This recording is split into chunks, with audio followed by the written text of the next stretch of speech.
আজ আমরা কথা বলবো এমন একটা ঘটনা নিয়ে যা আইপিএল 2025-এর মঞ্চে ঝড় তুলেছে। শুনছেন কি? মুম্বাই ইন্ডিয়ান্সের বিরুদ্ধে অভিযোগ উঠেছে যে তারা গুজরাট টাইটান্সের সাথে এলিমিনেটর ম্যাচে বেইমানি করে জিতেছে। হ্যাঁ, ঠিকই শুনছেন।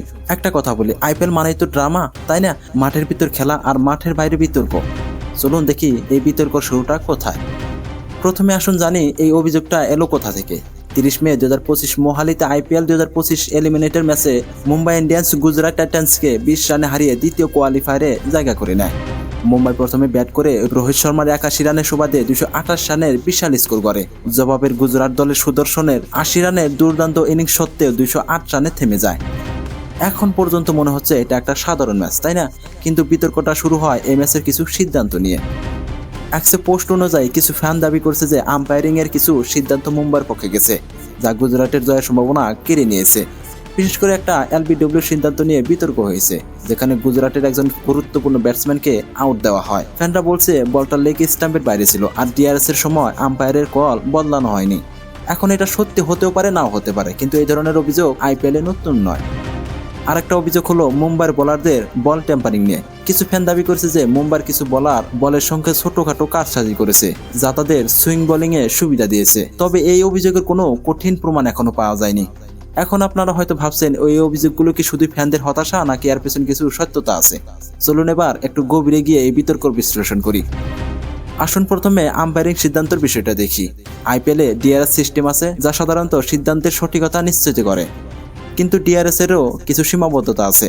উদাহরণস্বরূপ, বলের পিচিং পয়েন্ট বা ইম্প্যাক্ট যদি সামান্য সন্দেহজনক হয়, তাহলে আম্পায়ারের মূল সিদ্ধান্তই ভাল থাকে। এই ম্যাচে এলবিডব্লিউ সিদ্ধান্ত নিয়ে ফ্যানদের অভিযোগ ছিল যে ডিআরএস এর রিপ্লেতে বলটা লেগ স্টাম্পের বাইরে ছিল, কিন্তু আম্পায়ারের কল বদলানো হয়নি। এবার বল টেম্পারিং এর অভিযোগ। এটা একটা গুরুত্বপূর্ণ অভিযোগ, কারণ ক্রিকেট বল টেম্পারিং একটা নিষিদ্ধ কাজ। তবে এই অভিযোগের কোনো ভিডিও প্রমাণ বা অফিসিয়াল তদন্তের খবর এখনো পাওয়া যায়নি। কিন্তু বাস্তবে মুম্বাইয়ের বোলিং ইউনিট, বিশেষ করে জাসপ্রীত বুমরাহ, তাদের দক্ষতার জন্য পরিচিত। তাদের সুইং আর পিচ গুজরাটের ব্যাটসম্যানদের জন্য যথেষ্ট চ্যালেঞ্জিং ছিল। আমি মনে করি এই অভিযোগগুলোর পেছনে ফ্যানদের হতাশা একটা বড় ভূমিকা আছে। গুজরাট টাইটান্সের ফ্যানরা সুদর্শনের ইনিংস দেখে আশা করেছিল যে তারা জিতে যাবে, কিন্তু মুম্বাইয়ের শক্তিশালী ব্যাটিং আর বোলিং তাদের হারিয়ে দিয়েছে। তবে আম্পায়ারিং এর সিদ্ধান্ত নিয়ে বিতর্ক যে একেবারে অমূলক তাও বলবো না।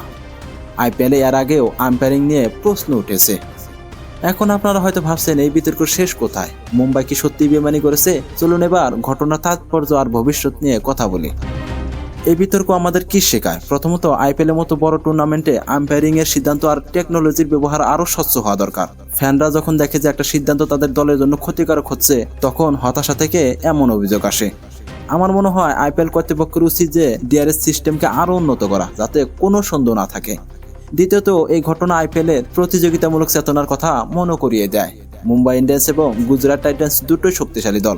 মুম্বাই সবসময় ফাইনালের দাবিদার, অন্যদিকে গুজরাট তাদের তরুণ প্রতিভা নিয়ে দুর্দান্ত লড়াই করছে।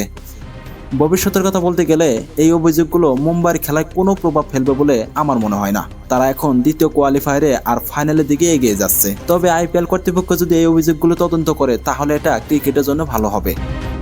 বন্ধুরা, মুম্বাই ইন্ডিয়ান্স বা গুজরাট টাইটান্স যে দলে সমর্থন করুন না কেন, আইপিএল আমাদের সবাইকে একসাথে নিয়ে আসে। এই বিতর্কগুলো খেলার একটা অংশ, কিন্তু এর মাঝেও ক্রিকেটের প্রতি আমাদের ভালোবাসা অটুট থাকে।